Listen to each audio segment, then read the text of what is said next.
The Big Thaw refers to the widespread disappearance of land and sea ice and is one of the most important consequences of global warming. The world's glaciers are melting at an increasing and unforeseen speed.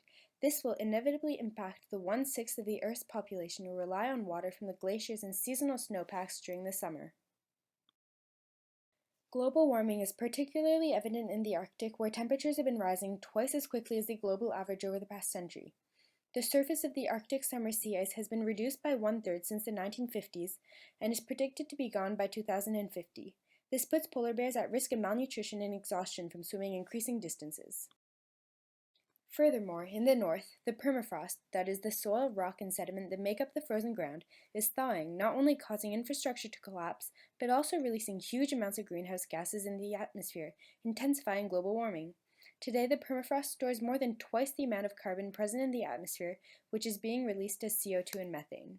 Climate models quantitatively represent the interaction between the ocean, atmosphere, land surface, ice, sun, etc. to understand the climate and predict future climate trends by mimicking the actual world. Recently, focus for climate models has been shifted to understand climate change and global warming to uncover the very reasons for their cause today and in the near future.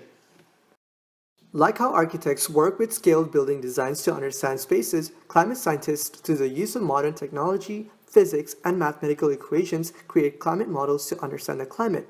By analyzing past climates and present factors, scientists can predict future trends. Global circulation models consider greenhouse gases to present more relevant information.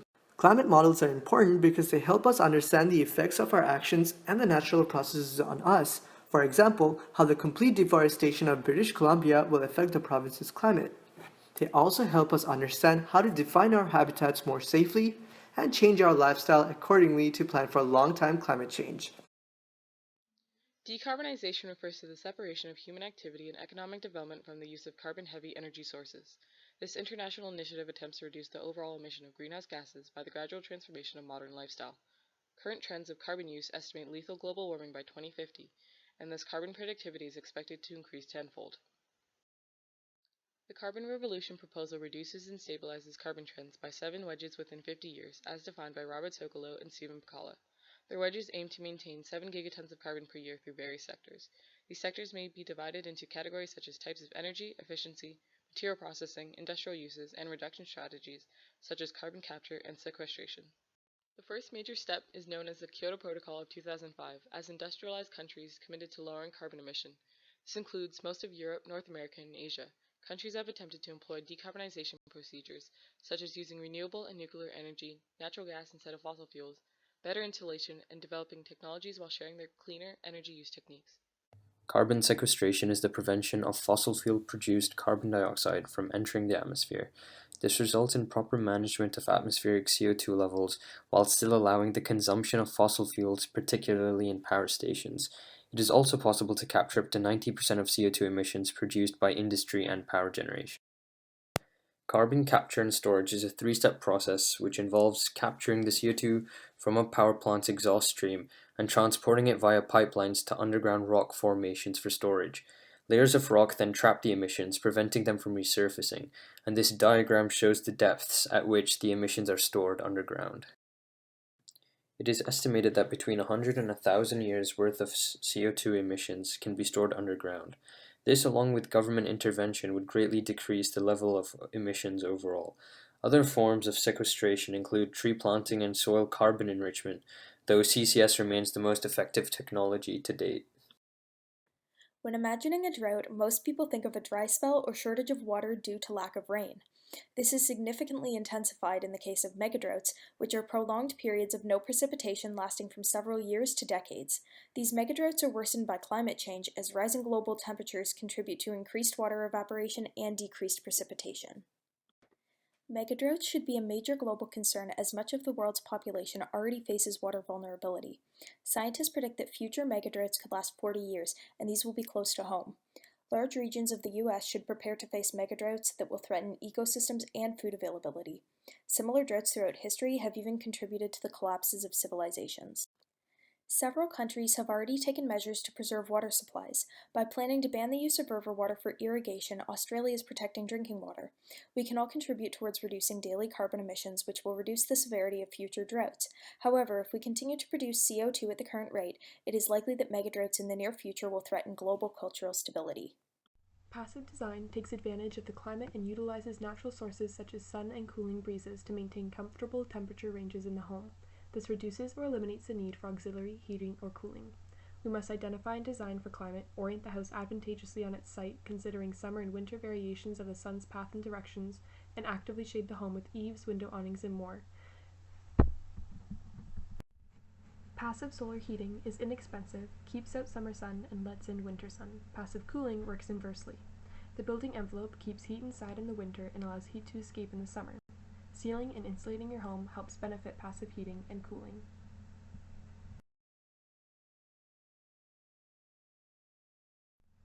Thermal mass is the ability of a material to absorb and store heat energy, examples being concrete, bricks, and tiles. These materials moderate indoor temperatures by averaging day to night temperature extremes.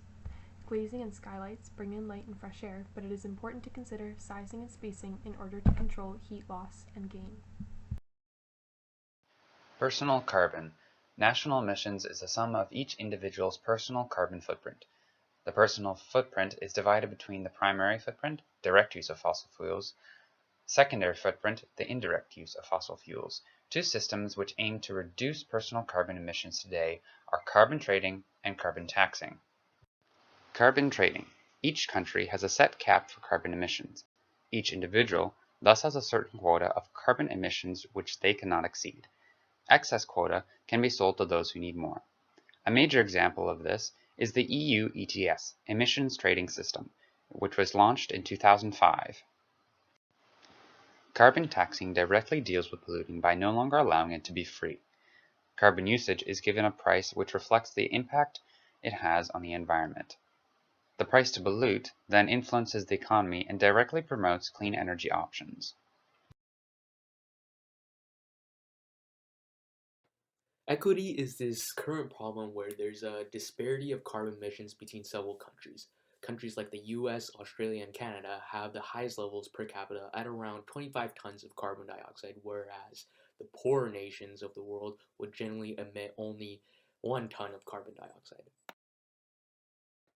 When the developed countries emit lots of carbon, it directly affects the poorer nations. It is unjust as 75% of the world's poor live on the land to make a living where they are directly affected by the carbon's environmental degradation and climate change. A strategy called convergence and contraction, which reduces the overall emissions of greenhouse gases through budgets, seeks to converge many countries' carbon levels to an equilibrium.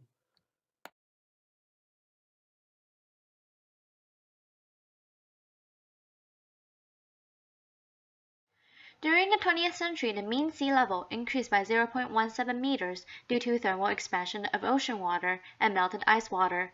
About 10% of the world's population live in places vulnerable to rising sea levels. This puts thousands of coastal cities and islands at risk.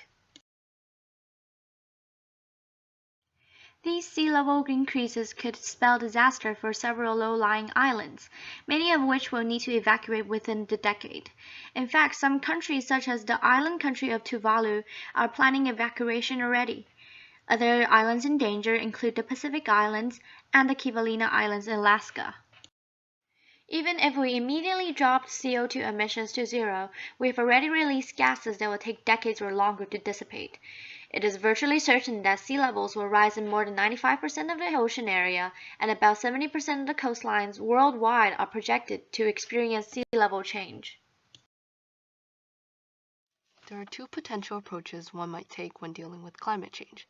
Mitigation, which lessens the degree of climate change by reducing the amount of greenhouse gases in the atmosphere, or adaptation, which adjusts and reduces vulnerability to the impacts of climate change. In short, dealing with the cause versus the effect of climate change. A strategy for mitigating climate change will be by reducing greenhouse emissions. For architecture, this could mean integrating solar panels and using passive heating, cooling, and lighting systems.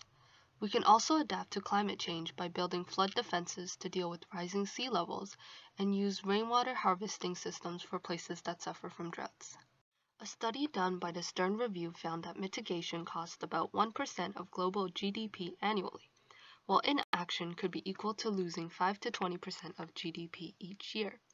However, mitigation and adaptation are both necessary and should be implemented together to effectively reduce the impacts of climate change.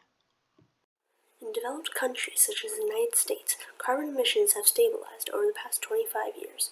However, in countries with growing economies such as China and India, the rate of carbon emissions steadily increases, surpassing that of wealthy developed nations. With the growth of the economy comes the nation's need for reliable energy sources. China's primary source of energy is coal.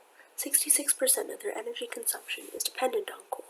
Similarly, in India, 44% of their total energy consumption is coal-dependent.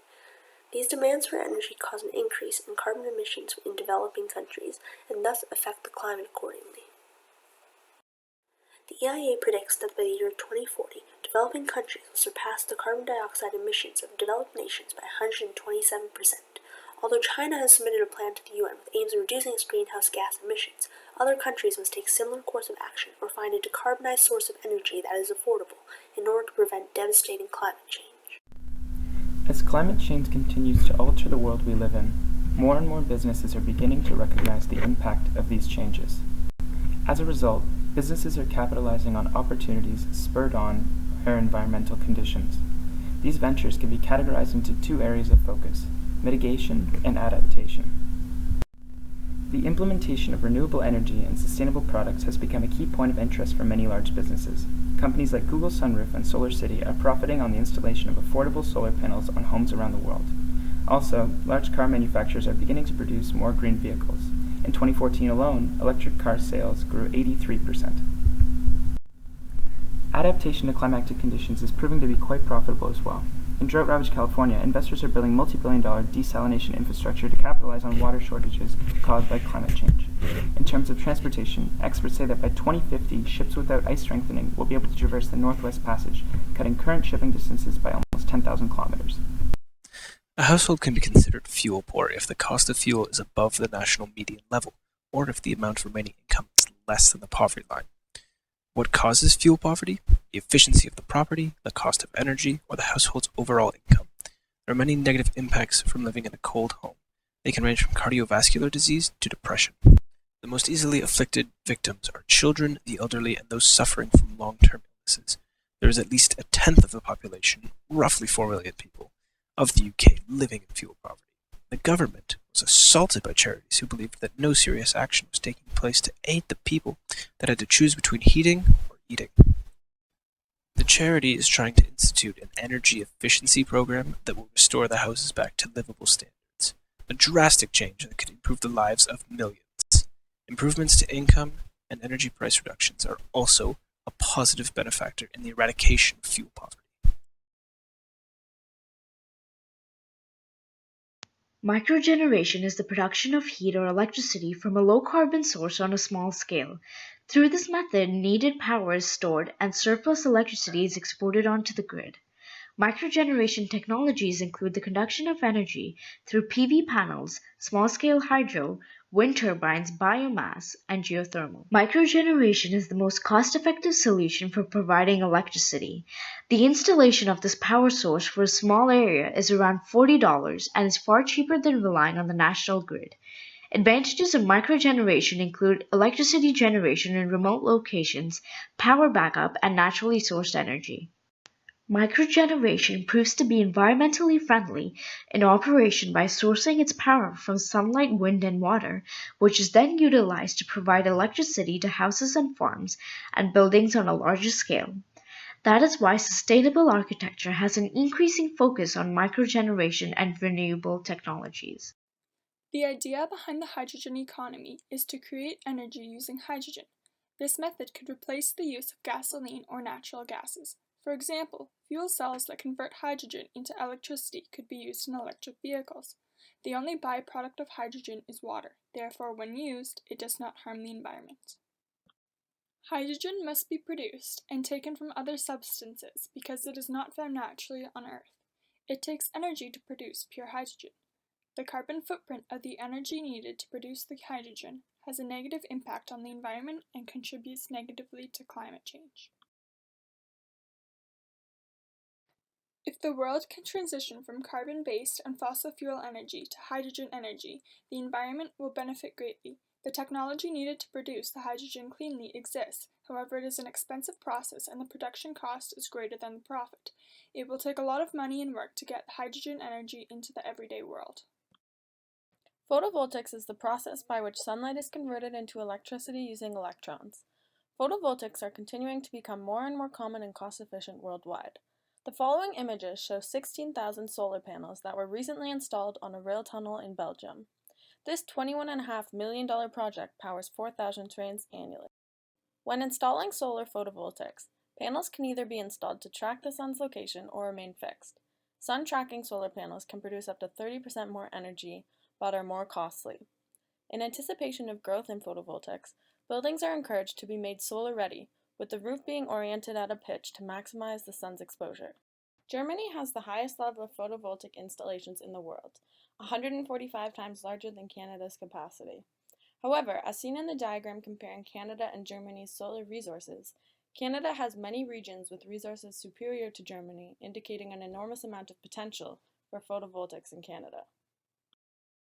The production of most of our energy initiates with the burning of widely used, cheap, and non-renewable fossil fuels. Coal happens to be used the most at around 30% in generating electricity, while around 50% is used in transportation and industry. Over more recent years, Canada has been able to reduce emissions significantly contrary to the US. Pollutants such as nitrogen oxides and sulfur dioxides react with water to produce acid rain, eventually harming our waters and vegetation. Carbon dioxide and sulfur dioxides contribute to the greenhouse effect and in turn climate change. Together, around 25,000 tons of sulfur dioxides and nitrogen oxides are released from uncontrolled coal plants alone. Air pollution kills more than 2 million people per year. Concerning health, these emissions inflame our airways, aggravate and increase chances of asthma, and can cause respiratory diseases in those most susceptible. Catalytic converters and flue gas desulfurization work to reduce the release of the toxins, and have helped decrease overall emissions immensely. CO2 storage is the process by which carbon dioxide is captured at large sources, transported to CO2 storage sites, and deposited where it cannot re-enter the atmosphere. The sequestration of carbon occurs where carbon is removed from the atmosphere, which is a naturally occurring process. Mechanically doing this is a new method to combat global warming. CO2 is frequently collected after the combustion of fossil fuel, generally from large-scale manufacturing and power plants. CO2 storage then occurs by injecting carbon dioxide deep underground in secure geological formations, such as oil fields, coal seams, and saline reservoirs, and ensuring it remains stored there indefinitely without leakage. Currently, the biggest challenge is how to best demonstrate that CO2 storage is safe, effective, and can be done on an industrial scale. There are many power plants with partial systems in place, however, none are fully storing all of the carbon dioxide produced. Also, smaller emission sources, such as homes and businesses, are currently not being considered because they are not suitable for capture and storage. Nuclear waste is very similar to that of nuclear fuel, but it's the material created after a reactor uses it. Both substances are very similar, although the contents are the same. In 2004, nuclear energy provided electricity for 16% of the world's population. This form of production could cut carbon emissions, but there are still problems with the disposal process. Nuclear waste can be divided into 4 levels: very low, low, intermediate, and high. The problems associated with the disposal process come with the 4th level, due to the radioactivity lasting over thousands of years. Because of this high radioactivity, there's a lot of heat generated, so a certain storage process underground is created. The waste produced from nuclear fuel is far less than that compared to fossil fuels. The waste can also be recycled or reused through the process of separating the plutonium and uranium from the waste. Nuclear power takes full responsibility for all its waste and fully costs this into the product. What is biofuel? Biofuel is an alternative to gasoline created by processing organic material to produce energy. This energy can come in the form of ethanol, biodiesel, methanol, and biobutanol. Biomass is an organic carbon-based matter that is used to generate biofuel. Biomass is harvested and then transported to a refinery, where starches and sugars from plants are converted into a liquid fuel. Biofuels create greenhouse gases. However, in growing crops for biomass, plants will naturally expend carbon dioxide that has been produced in burning the biofuel. Unfortunately, we do not have enough farmable land to provide both energy and food for our growing world population. Wind farms have been around for several years and are becoming an increasingly popular method of generating power. Criticism of this type of energy generation has arisen over the noise levels and the way in which the turbines clutter the land they have been placed on. Nevertheless, wind turbines are the fastest growing source of power in the world, with installed capacity increasing by 43% in 2005. Wind farms are an incredibly clean way to generate electricity. Air pollutants, greenhouse gases, waste, and water use are not present in the generation of wind power. Extraction is also not a necessary process with wind farms. Compared to other methods of energy production, wind farms leave an extremely minimal impact on the environment. Though criticism against wind farms exists, many have been proven to hold little ground. The noise of a wind turbine is around 50 decibels, which is a comfortable level for the human ear. As for birds, wind farms were at fault for only 0.01% of all bird deaths in the USA. Wind electricity considers the needs of the future and is an effective, environmentally conscious method of garnering electricity.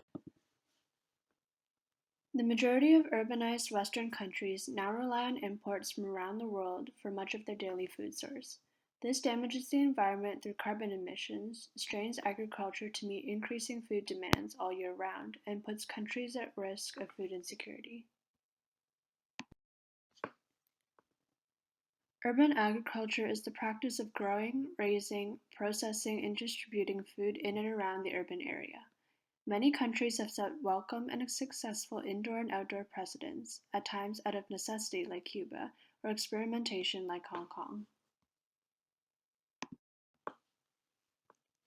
The benefits to urban agriculture include high food security, high quality diet, social, economic, and environmental development within communities, provision of jobs and better mental health for workers, builds hands-on experience for youth, and can make otherwise derelict land useful. Transport Canada defines congestion as the inconvenience that travelers impose on each other while using their vehicles and attempting to use the road network at the same time, because of the relationship that exists between traffic density and speed.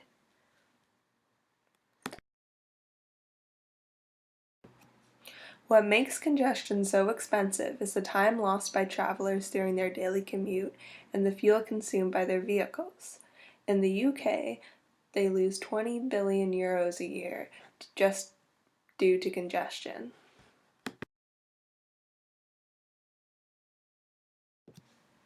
However, there are ways to limit congestion. Park and ride schemes that allow drivers to park their cars outside of the city and take a bus to their workplace not only saves fuel, but also saves money. Also, carpooling and cycling are good ways to limit congestion.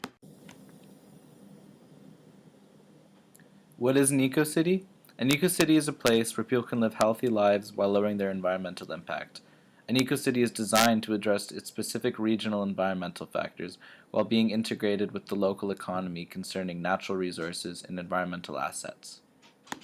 An eco-city must have a safe and reliable supply of fresh air, water, and food, as well as eco-engineering systems to process human waste so they can be recycled. The city should also conserve resources while protecting the environment. It should also have a built environment that allows for open green spaces such as parks and natural features like waterways to promote biodiversity, all while promoting ecological awareness.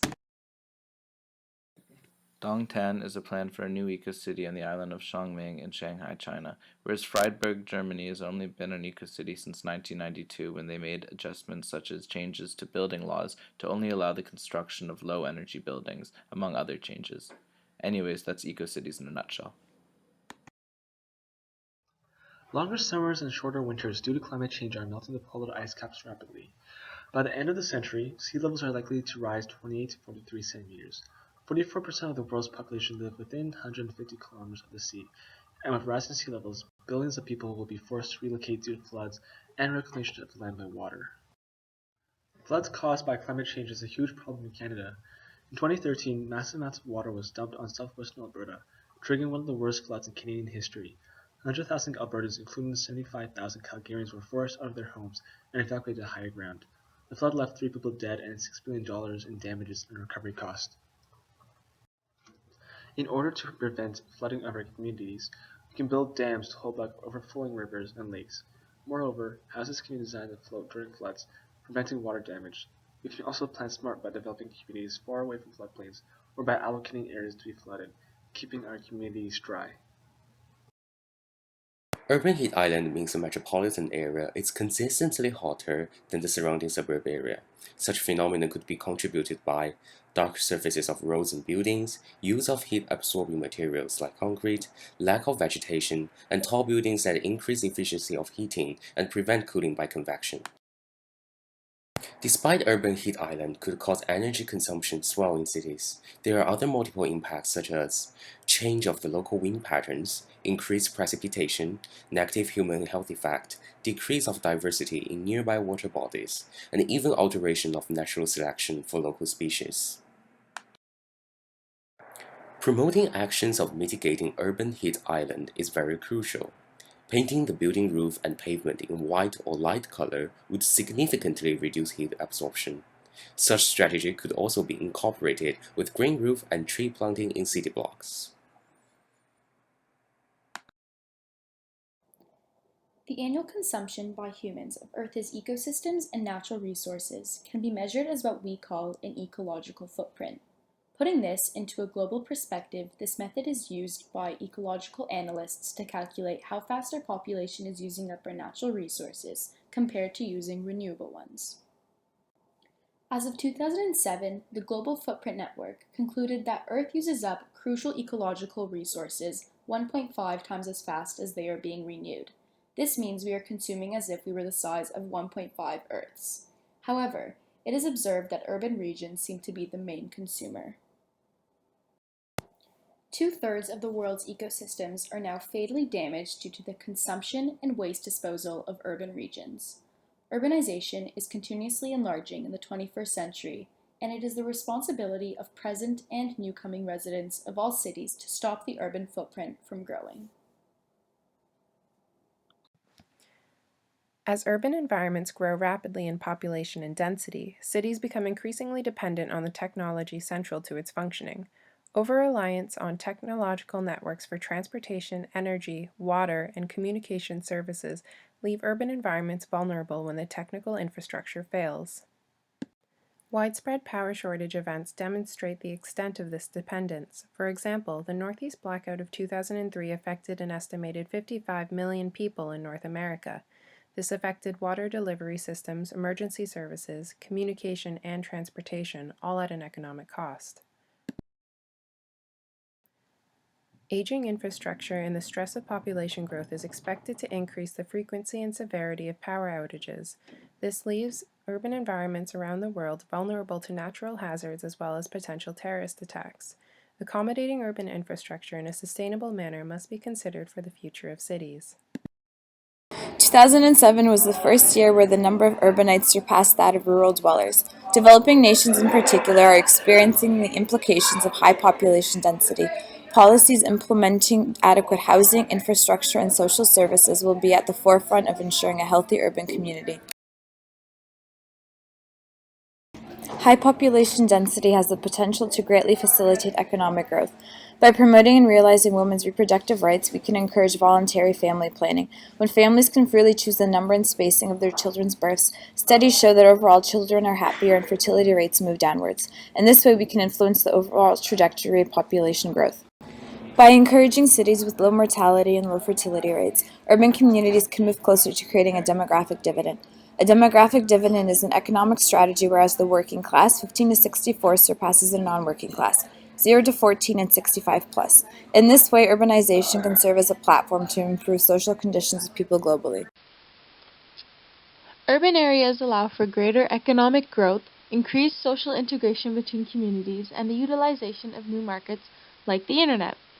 These are some of the many factors that inspire people to move to cities, along with more specific aspirations like better jobs, healthcare, and education. Along with these attractions, there are many factors that motivate people to move from rural locations to urban areas. Very low incomes, imbalanced land allocation, static rural communities, and degraded or exhausted environments are just a few examples of these push factors. Despite all the opportunities the city has to offer, the reality is sometimes very different, as not all migrants are able to achieve their goals. Due to rapid urbanization, particularly in developing countries, the formation of slums occur with a rapid increase in population and not enough designated housing areas. An urban community is at least 2,500 people living in a big city or town. They are often very dense, causing the people to live in close proximity. The members of an urban community will belong to a variety of religions and cultures and will have different social statuses. Unlike in a rural community where you will find strong cultural heritage, an urban community has no pure culture. Urban communities tend to bring different people together in an open society, creating cultural diversity. In a city, there are more opportunities for social interaction since the people are so closely mixed together. Everyone is different, so no one feels excluded from the whole because of the way they are, and as a result, a great sense of community is created in contrast to a rural or gated community. A gated community is an enclosed residential area with controlled entrances. These are found particularly in the US and South America, and they result in urban fragmentation. Each community is often inhabited by a homogeneous group of people, causing social segregation. It tends to be a preferred living environment since it creates a sense of security. In 2010, the UN officially declared that continuous access to clean, affordable water is a human right. However, currently about 1 in every 9 people don't have access to safe water. Water is the basis to an adequate standard of living, and without it, communities suffer socially, educationally, and economically. Poor sanitation, industry, wastewater, and agricultural runoff are the main causes for both the poor quality and inadequate availability of water around the world. Societal and cultural restrictions, expense, and simply the amount of time and effort it takes to access clean water are some other factors that affect accessibility. More often than not, the technologies needed to solve these water issues are available, but political patronage and corruption, industry, and conflicts between countries stand in the way of implementing the technology and providing the infrastructure needed for everyone to fulfill their right to safe water. Water is an abundant resource that many use without hesitation, and because of this, in the last century, water consumption has grown at more than twice the rate of population. This reckless use of water is beginning to exceed Earth's available supply, making water scarcity an alarming reality. This is a result of inefficient water consumption, as humanity's ignorance towards the value of water has inadvertently made it the new oil. A large part of water scarcity is due to the inability to meet the excessive demands of both the increasing population and growing middle and upper class. In addition, the amount of water deemed drinkable is limited to only 2.5% and are being extracted faster than they can be replenished. These unconscious decisions with water have ultimately created increasingly large ratios of withdrawals to supply. Due to the lack of restraints in consumption, by 2025, water withdrawals are expected to increase by over 50%. Humanity must learn to educate and change their behavior to be aware of this current state of water resources, from simple architectural implications such as low-flow toilets to taking personal initiatives such as shortening showers. Humanity's smallest actions will make the biggest difference. Water harvesting is a collection of runoff water for productive use. This recycled water can be used in practical ways for activities like flushing toilets instead of wasting fresh water.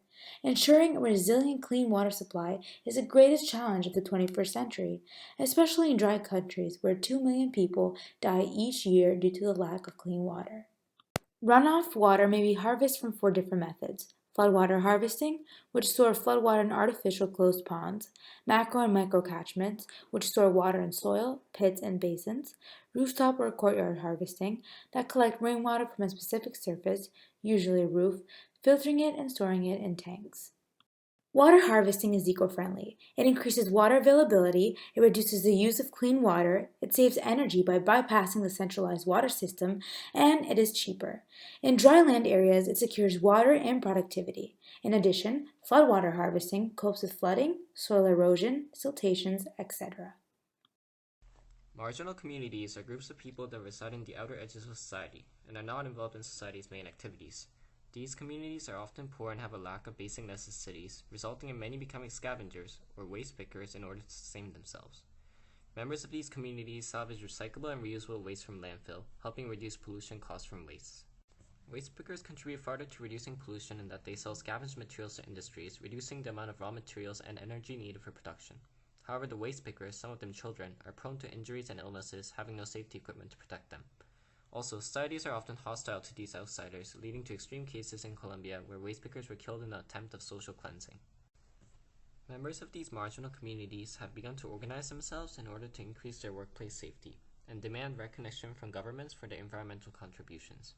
And in recent years, the International Delegation of Waste Pickers have been present at global climate change conferences to ask funds to improve the living conditions of waste pickers in the future. Industrial symbiosis is a subset of industrial ecology and is defined as a sharing of utility and services in order to add value and improve the environment. First introduced by a small town of Kalundborg, Denmark, industrial symbiosis is one of the best ways of reducing the amount of waste and materials used. In Kalundborg, centers of Denmark's largest industries have come together to form a community aimed at organizing a way to utilize each other's waste product in a rotating local cycle. By creating a closed cycle of waste products between enterprises and authorities, a unique system has been developed where the byproduct of one company is the raw materials of another. Kalundborg has performed as a successful eco-industrial park for over 25 years. In 1997, Asnæs, the power station, saved over 30,000 tons of coal, and 200,000 tons of fly ash were saved from going into the landfill. The positive impact of industrial symbiosis is evident in Kalundborg, and many more cities should aim to achieve the same. Waste to energy is a form of energy recovery. It is a process of generating energy in the form of electricity and or heat by treating waste. This typically involves the combustion of waste, however, it sometimes produces a combustible fuel commodity like methane, methanol, ethanol, and other synthetic fuels. Although waste to energy can take place via pyrolyzation, gasification, anaerobic digestion, and landfill gas recovery, the typical methods involve incineration or combustion of waste materials. This process produces steam for heating buildings or generates electricity. There are currently 5 operating plants in Canada. The constant increase in the amount of waste produced by humans and their potential environmental consequences are in urgent need of scientific methods of safe disposal. However, waste to energy can aid in mitigating the issue and can reduce the waste quantities requiring final disposal, acting as a treatment and method of recovery. As much as recycling is important and emphasized within our society, relying on recycling alone is not sustainable considering the amount of waste we produce. The waste hierarchy demonstrates how avoidance or prevention of waste is the most effective method of minimization as it directly addresses its source. Waste is a continuous byproduct from the demands of supply chains. Optimizing resources, upholding a better management, and reusing materials are options industries can take. In terms of the products that are sold, fewer and lighter packaging and improved product durability can assist consumers from creating further waste. The graph depicts a strong correlation between GDP, personal consumption, and municipal waste, suggesting that purchasing less products would help minimization. Rather than replacing old or broken materials, repairing or maintaining what already exists and purchasing only what is required can limit consumption. With the growing amount of waste being produced worldwide, disposal methods are becoming scarce. However, most of the first world countries have resorted to illegally exporting hazardous waste to developing countries. This is driven by financial gains, as it is much cheaper to leave waste management to other workers than to deal with the costly but environmentally friendly options. To deal with this problem, an agreement was signed by 173 countries at the Basel Convention, which regulates and limits exported waste and their destinations. However, although this slowed down the transboundary movements of trash, it was heavily criticized for not stopping the movement of waste altogether. As a result, the environmental consequences have continued. The surrounding environment has been negatively impacted by the industrial and chemical waste seeping into the water system. Adverse health effects have been reported by the presence of heavy metals in the water, and with the growth of the electronic waste industry, these materials are becoming more prevalent. To combat this problem, more products should be designed for recycling. Nutraceuticals are enriched food products that provide health benefits beyond basic nutrition to prevent diseases and promote well-being in a modern age. Developed countries faced with the problems of unbalanced diets and aging populations are adapting to the philosophy of using food as medicine. Functional foods are an example of nutraceuticals. The growing expansion of the functional food industry means that biotech companies need large crop yields for nutraceutical development and production. This includes the use of genetically modified seeds which pose a threat to biodiversity. Increase in agricultural industrial processes result in more pollution, water consumption, and land use. Architecture should take on convergent properties like nutraceuticals. They should service the needs of global aging and increasingly health-conscious populations beyond the basic function of shelter. At the same time, buildings also face similar environmental issues such as land, fuel, and water consumption. Both of these issues require solutions. Urban informatics is a process that looks to develop and understand cities with civic engagement. Using today's means of communication, citizens are given the opportunity to express what concerns them in their city. This data, in collaboration with existing statistics, is treated as information used to create a better civil environment. Once a public issue has been expressed through urban communication, it is then acted upon by city administrators and organizations. The public's view, as well as open data from various sources, is then cross-referenced and interpreted to plan a resolution.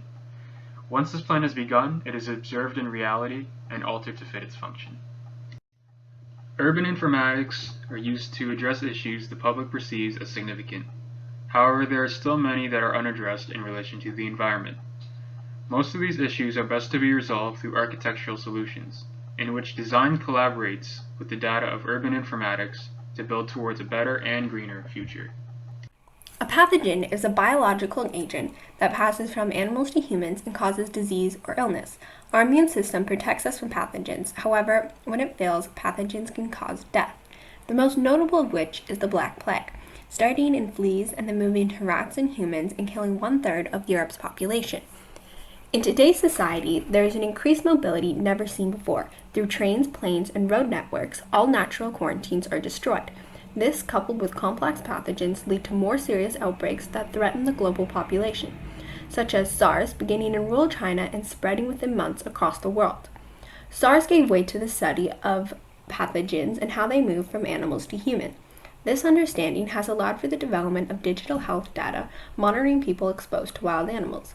Traditional practices of quarantine and vaccination also are effective, but we must continue to advance food safety, hygiene, and water treatment to protect against pandemic. Biomimicry is mimicking how nature has used our version of trial and error to find its own sustainable conclusions, and how we can incorporate these conclusions into our world. Humans have created a great amount of disruption and now need to solve the problem. It is a different concept of how we can see nature. It is a way of rather than taking away and destroying it, we can now learn from it. We are now starting to mimic how nature deals with its trials and encourage these solutions to our own. For example, a firm in Toronto has further developed the wind turbine. Inspired by the humpback whale, the firm took the bumps for fluidity from the whale's fins and incorporated them to the end of the turbine. Thus, the turbine is 20% more efficient and fluid, helping improve sustainable turbine energy. Another example is solar ivy panels. Acting like ivy, the solar ivy is the most efficient way of collecting solar power. They mold just like ivy rather than just be boxed off, and they can be placed anywhere in the building. In addition, there were further advancements which included the transfer of wind from the thistle of the leaves to kinetic energy that is absorbed from the solar ivy stems. The internet has allowed us to spread information all around the world easily and fast. Social media platforms have made it easier to share innovations and ideas in architecture. The next step is to expand the way we work to a larger, possibly more global scale with social media to promote collaboration between professionals. 3D printing has also benefited greatly from our ability to share designs and ideas on the internet. Skidmore, Owings & Merrill is one firm that demonstrates how 3D printing is beginning to drastically change the way we think about architecture through their development of zero-waste, fully functional building designs. With the development of social media platforms such as Facebook and Twitter, the idea of open-source architecture is becoming popular.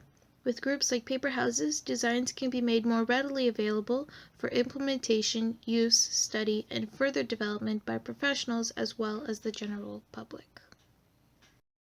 Nowadays, you can determine your exact location using devices like cell phones and computers at an instant. Location-aware devices send out information about their whereabouts every few minutes, whether you're using them or not. Every day, billions of transactions are being geotagged. These include anything from text messages to photographs. Any object can be tagged, and its location can be determined with an accuracy of 60 meters over cell networks or 10 meters over Wi-Fi networks. This technology can be used in a variety of ways: tracking traffic, surveying land, or even advertising. Companies have started to use shoppers' location to better advertise to potential customers near their stores.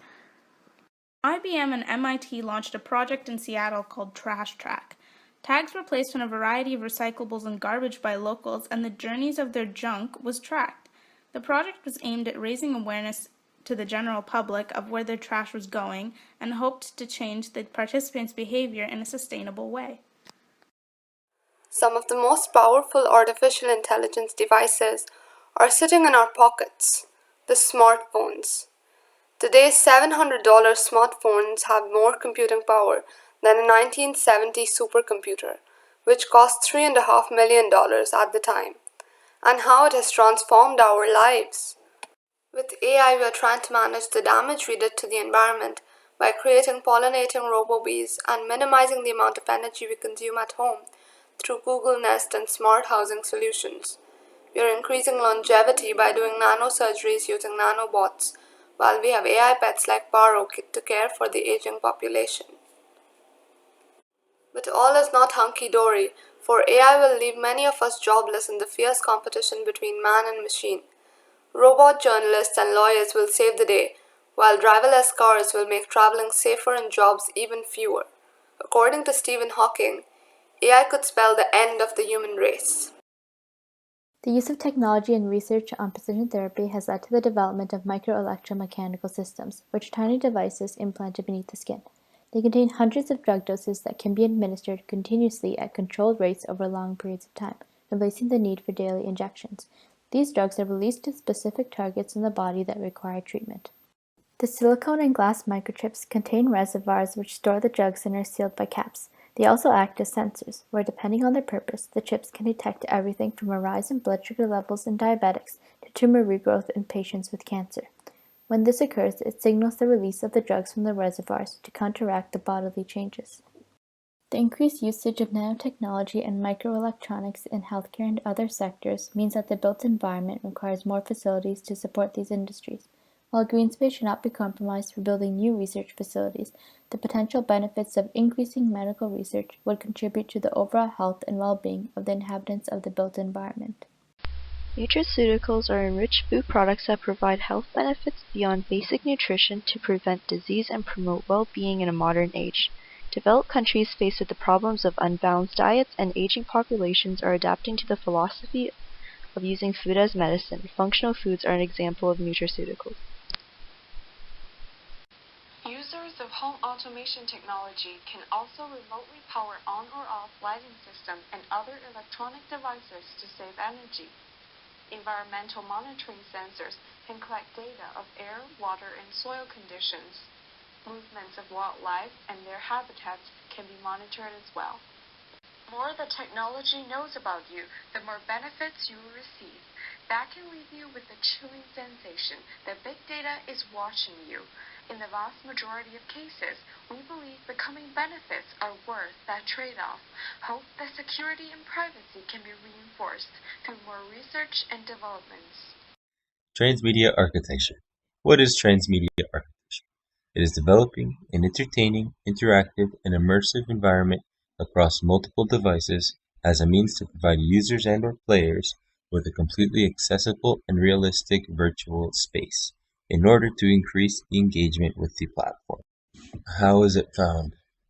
Across all platforms, it is found as a digital environment in which its main goal is to provide an entertaining, accessible virtual reality. The main focus of the design also varies across devices depending on what the target audience expects from the space. A great example of transmedia architecture can be found within the game Grand Theft Auto V. In this game, players are immersed within a scaled-down version of California and are encouraged to discover the counties and cities around them as a way to stimulate their interest in continuing their engagement with the product. Companies have come to realize that the intellectual capital of the masses is a far greater resource than their limited research and development teams. Companies that offer compensation to the collective for their innovation are experiencing huge returns. Open innovation is achieved by expanding the source of ideas beyond the company boundaries to any person who feels they can contribute. Many websites facilitate communication between businesses and the community. Clients can post problems for any individual to try to solve. Businesses can then compensate the contributor for any idea used. Innovation directly from the masses allows firms to target exactly what the consumer market lacks. Traditional research and development continues to target the same market without significant growth relative to the open innovation model. The increased diversity of contributors widens the range of accessible knowledge, which in turn creates ideas that appeal to a wider range of markets. This model is far more effective for today's increasingly diverse and changing society. The term self-surveillance means monitoring oneself in order to analyze and thus improve one's everyday life. Examples of self-surveillance include tracking of sleeping patterns or weight. Today, the trend of self-surveillance is seen as normal behavior, as sensors get more advanced in technology, smaller in size, and are normalized by sharing of personal life through social media. By monitoring the self, one can use personal data to track one's own habits.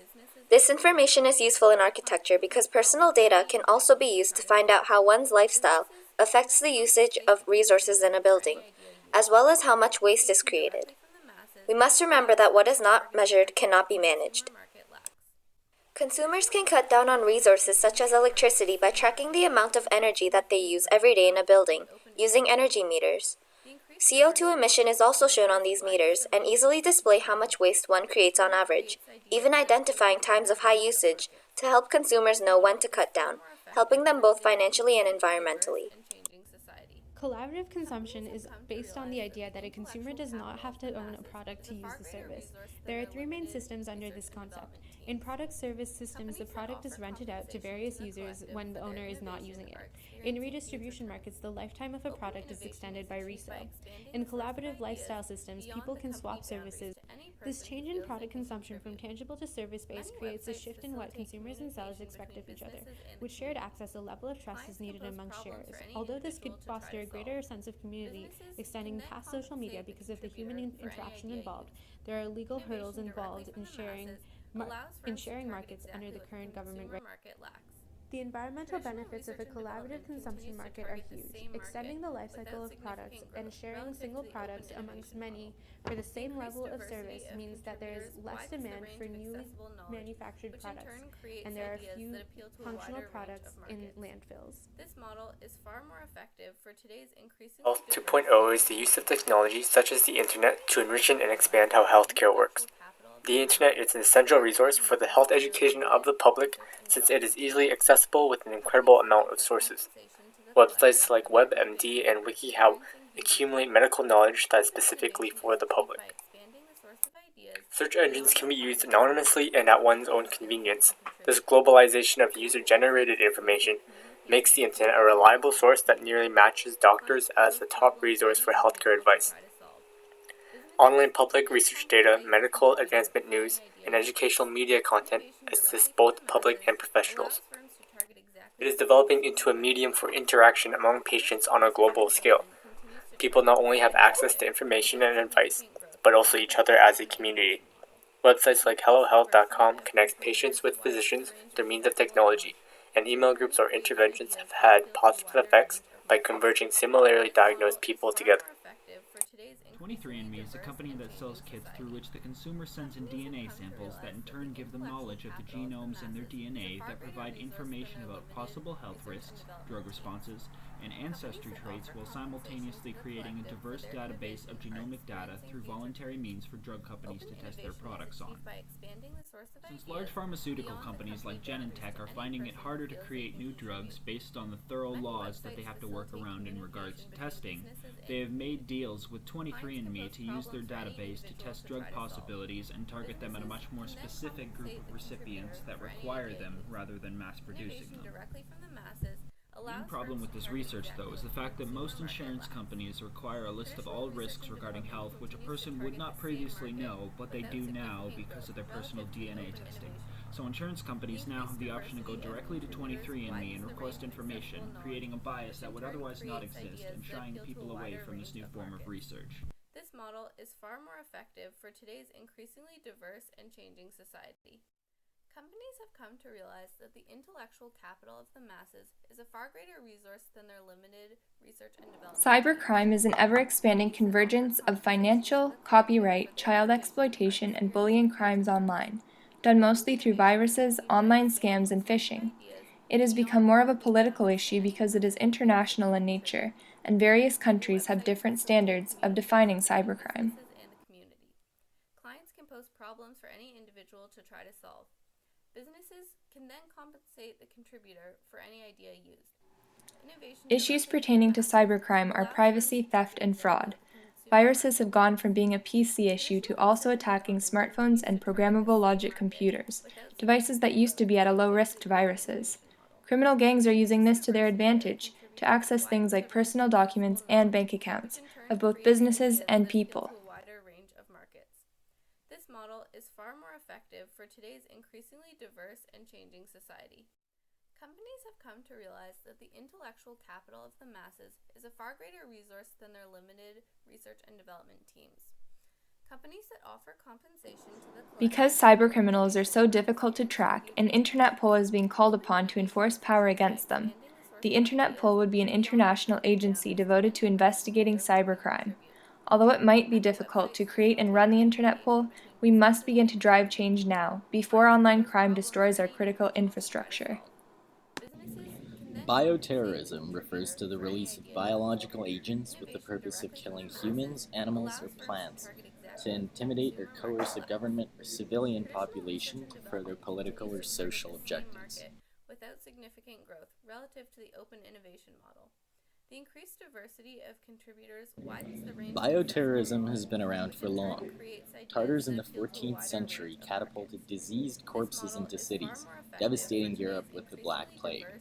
In 1984, a group of bioterrorists infected nearly 1,000 Oregon residents with salmonella in an effort to rig a local election. More recently, the 2001 anthrax attacks in the United States killed 5 people through spore-laced envelopes. The Center for Disease Control acts as the global monitor for bioterrorism. Modern developments in microbiology and genetic engineering have made it possible for agents to be resistant to antivirals and antibiotics, and consequently more dangerous. The U.S. invests over $2 billion annually to combat threats, which are unlikely but potentially catastrophic. A sovereign wealth fund is a state-owned investment funded by fiscal surpluses and excess official reserves from the central banks. The objective of sovereign wealth funds is to fund social and economic development, diversify the country's exports, build savings and quality of life for future generations, and as political strategy.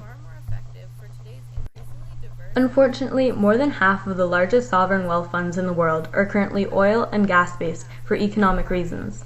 Despite this, these investments definitely have the potential to provide a significant contribution to environmental protection, since they are intergenerational, have a large scope, and access to mobilization of resources.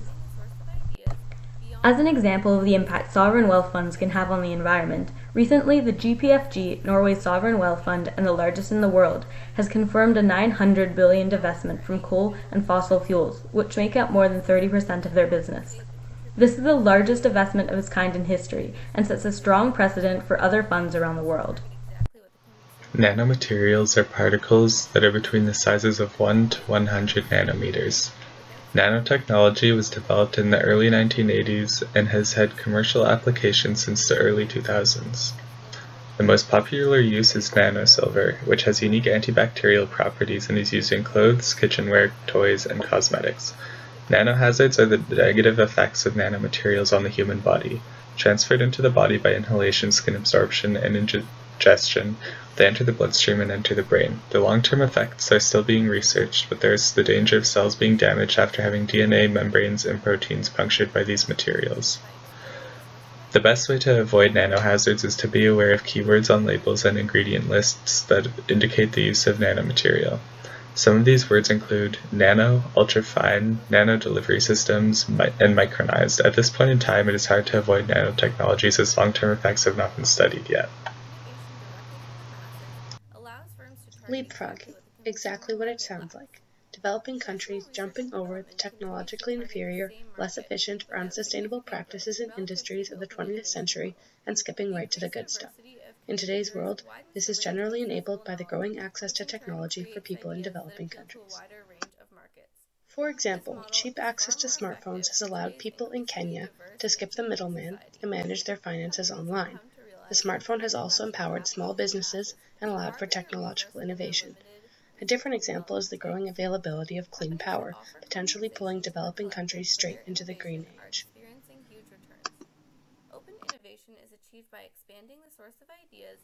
By leapfrogging, developing countries can empower individuals, create new technologies, and use emerging tools and theories to manage their resources, cities, and economies, instead of repeating the mistakes of developed countries and their set-in-their-ways industries and governments. The top givers list, philanthropists of 2015 given by Forbes.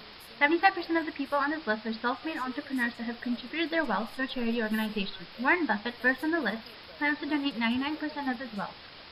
The increased diversity of contributors widens the range of accessible knowledge, which in turn creates ideas that appeal to a wider range. As technology has progressed, some popular websites called Just Giving and Pennies emerge. The aim is to collect donations from people anywhere in the world to contribute to important causes. These websites receive support from celebrities such as Prince Harry to encourage people to contribute.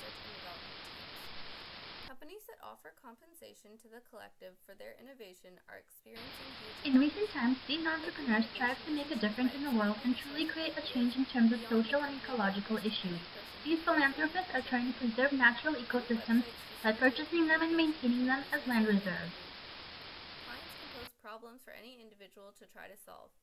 Businesses can then compensate the contributor. Co-opetition, a literal mashup of the two words cooperation and competition, is a concept derived from game theory in which competing companies collaborate to achieve a superior product than that which would have been created autonomously, with the added bonus of not having to struggle in gaining a competitive advantage over your competitors, because you're working with them. There are two forms of co-opetition, intra, within a company, and inter, between companies. Think of the intra as a university, in which there are numerous different faculties, but they all share resources and contribute to a general mass of knowledge. Inter entails cooperation between companies. One example of this being the collaboration between Toyota, Peugeot, and Citroën to create the ideal city car. Three theories that strengthen the concept of co-opetition are collective action, which says that humans' tendency to act in a selfish way is often suppressed by the group mentality involved in co-opetition, evolution and group selection, which highlights the efficiency of a mutual flow of progress between parties rather than working in solitude, and lastly, social capital, the basic idea that two heads are better than one. Today, the demands of customers not only vary due to preference, their expectations are much higher due to a wider variety of products. This results in user centricity, a business technique where the company pays extensive attention to the requirements and desires of the end user of a product. The process is divided into 5 stages: strategy, analysis, specifications, design, and evaluation. User centricity leads to a more efficient architect-client relationship. Design development will be much quicker, and the plans of the building will be more suitable to the client's needs. For instance, the location of a residential building will be greatly considered to benefit its occupants. Due to this, the architect must find new innovative approaches to appeal to both their own and the client's standards. Many architects design for low-income families, thus building costs have to be relatively low while meeting living standards. One of the factors encouraging architects to switch to more environmentally sustainable methods are clients who desire energy-efficient buildings. A suitable example would be user-centric design in a skyscraper that will not only provide natural light and ventilation for its workers, but consume less energy as well. Health tourism is the act of a person, generally a wealthy one, traveling to another country to receive treatment. Health tourism is an umbrella term that encases both medical tourism, being the act of travel to seek medical treatment, and wellness tourism, being travel to maintain and promote a healthy lifestyle through physical, psychological, and spiritual activities. Medical tourism is often stimulated by factors such as cost of treatment, availability of technology, varied medical regulations, and waiting periods for treatments. Sought-after procedures are often cosmetic or fertility-related, and in 2014, the top 3 destinations were Mexico, India, and Thailand. Medical tourism has flourished in the 21st century, generating over 5 million patients yearly and contributing significantly to multiple economies, generating an estimated yearly revenue of $13 million in Ontario alone. Medical tourism also benefits the countries people travel from, as it generates shorter waiting lists and more hospital space. These days, people spend less time to buy, repair, cook food at home. As people earn more money, they tend to be busy and decide to save time by not cooking. In US, a research reveals that 10% increase in income will lead to 4.6% rise in eating out. On the other hand, there is only 1.3% rise in grocery purchases. Why should we cook? Cooking brings more benefits than you think. When we cook and enjoy our food at home, we spend more time together and talk to each other more freely because we're in a familiar environment. Besides, we can save money as we cook our own food. And the most important one, the chance of getting food poisoning will be lower. Companies that offer Cooking and compensation to the architecture. collective for their innovation With are the same experiencing ingredients, huge returns. we can cook many Innovation dishes, is achieved and they by all taste expanding the different. source of ideas We just need beyond to the be company creative. boundaries to any person Therefore, who feels it's they very can similar contribute. to designing something Many or even websites writing music. facilitate communication between So, businesses let's and cook. the community. Clients can post Issues such as the use of pesticides, worker exploitation, and the inhumane treatment of animals are a result of questionable ethics in the food industry. Pesticide use threatens our natural ecosystems and is also a health hazard to farm workers and consumers. Similarly, the exploitation of human workers allows corporations to benefit as the poor remain poor. without significant growth relative to the open innovation model. Often workers on commercial farms are paid only minimum wage and are exposed to harmful chemicals used to kill insects with no means of protection. The factory farm industry often mutilates female chicks to prevent feed wastage and slaughters male cows and chicks as unwanted byproducts. We should stop to think about why this is acceptable and make changes to move towards an ethical future. Trends in ethical food have the ability to shape the food industry. To counter the issues present, we can seek solutions such as change in diet, buying organic produce and ethically sourced meat and dairy products, and purchasing products through fair trade sources. Avoiding buying from corrupt corporations will pressure them to change their conduct and ultimately lead to an ethical future. The world is increasing its food surplus each year, but the percentage of people who go hungry continues to rise. 1 in 6 people still lack sufficient nutrition, not due to a shortage of food, but due to a lack of accessibility. We should solve world hunger and invest in good nutrition because this will increase productivity and create economic opportunities as well as ensure peace and stability.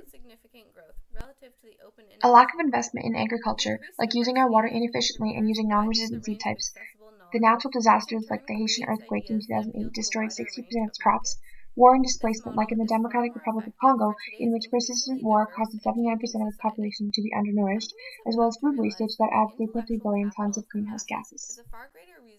We can solve world hunger by improving our infrastructure. This means fixing up roads and setting up clean water systems, as well as producing healthy food and ensuring that all people have sustainable access to that food. Additionally, breaking the poverty cycle in which hunger traps a person from earning wages to feed himself will help fix world hunger. Following the Industrial Revolution, technologies designed to simplify farm life have been developed to meet the demands of a growing population. Since energy costs are far cheaper than labor costs, these technologies have replaced many farmers, driving a sharp decrease in their numbers worldwide. In the last century, the amount of farmers in the U.S. has dropped from 41 to 2%. Today, about 99% of U.S. farms are factory farms owned by wealthy corporations. These farms use only harmful farming technologies and operate solely for profit, the majority of which is put towards corporate salaries. Sustainable organic farmers are overtaken by factory farms in the industry, producing far less income through product sales. Over 90% of U.S. farmers must find a second job to supplement their low farming income. Those who do not often lose their farms. In countries with farm-based economies such as India, suicide rates among unemployed farmers have climbed steadily. This social dilemma will only worsen as farmers continue to be replaced by the ever-advancing and cheaper technological solutions. Affluent taste. The key question is, does wealth improve your diet? As economic conditions in developing nations improve, there are consequent dietary changes that take place. People now have more money to spare for conceived luxuries such as processed foods and animal-based products.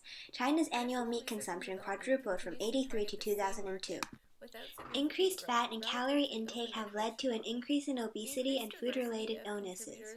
Although malnutrition in China dropped 50% in 10 years, obesity increased so much that the country is now home to a fifth of all obese people in the world. Government policies cannot keep up, thereby leading to incidents like the 2008 milk scandal. Instead of eating staple crops, people are feeding them to livestock to keep up with the increased demand for meat worldwide.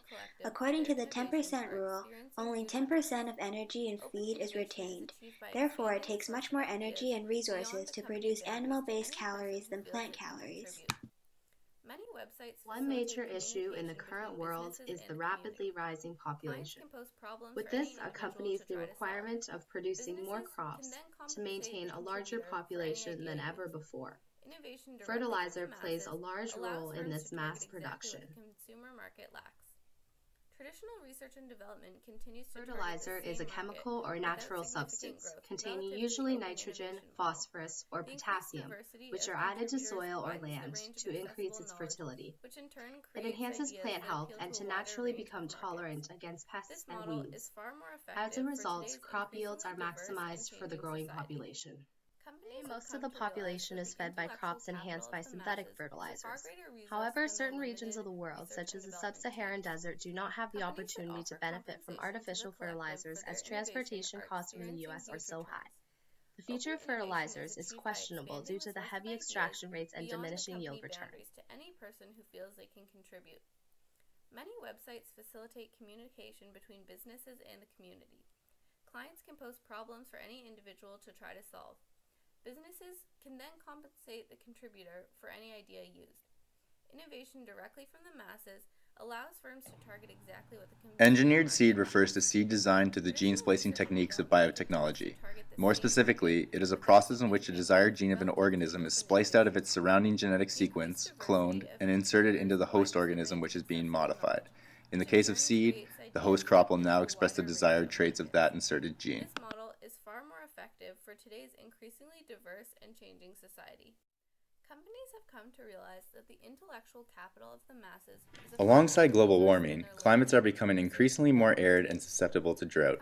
Water, an essential element in crop production, is directly related to food security. Currently, the agricultural sector is responsible for 70% of global water usage. As freshwater becomes increasingly scarce, the threats of global food security become more apparent. In order to curb the potential losses of global crop yields, biotechnology is researching a variety of staple crops and their ability to attain and retain water. By analyzing the architecture of root systems, whilst biotechnically designing seeds to be more drought-resistant, seed engineering protests the threats surrounding global food security. Hydroponics. Definition. In ancient Greece, hydro means water, ponics means work. When we combine them, hydroponics means work with only water. It indicates that there is no soil included. Moreover, a more accurate definition is growing plants by supplying all necessary nutrients only in the water. History! In 1925, people found that greenhouse soils had to be replaced or maintained by adding fertilizers. As a result, researchers in the United States started working on this problem.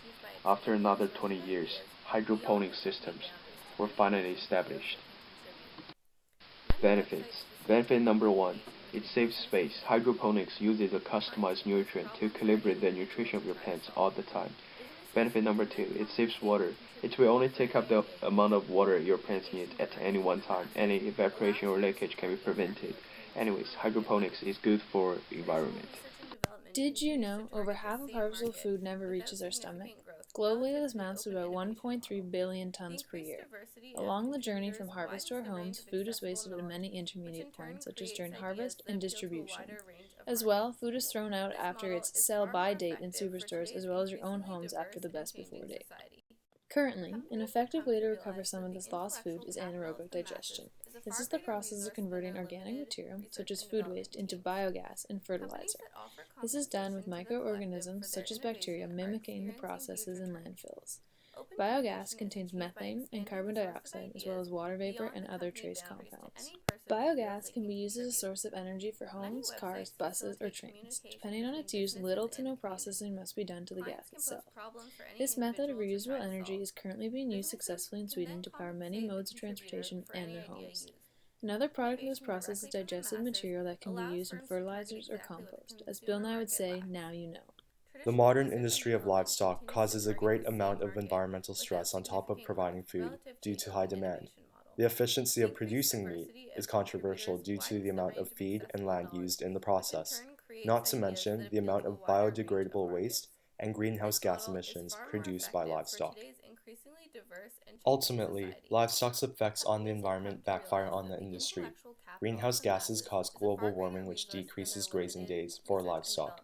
Continuous environmental pollution spoils arable land, further discouraging livestock feeding, and promotes health issues and even mortality. These are drivers for change. There are many solutions to address these problems. Humans can adapt to more local and organic diets that include less meat, which also benefits health. However, choosing poultry over meat is recommended because birds consume less feed and produce less waste. As well, using efficient livestock feed can decrease waste and emissions. Soil depletion means the loss of basic nutrients found in rich, healthy soil occurs for one reason, overuse. As the population increases, the demand for food increases, but intense cultivation and inadequate soil management leads to soil depletion, but soil depletion leads to poor crop yields. Why we need to take mineral and vitamin supplement today? Because our food could not provide enough mineral for us anymore due to the soil depletion. The mineral in soil today is 10 times less than 100 years ago.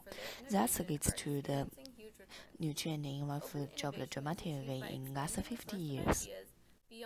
Minerals play a critical role in our body, and they have specific cofactors that help our body work properly.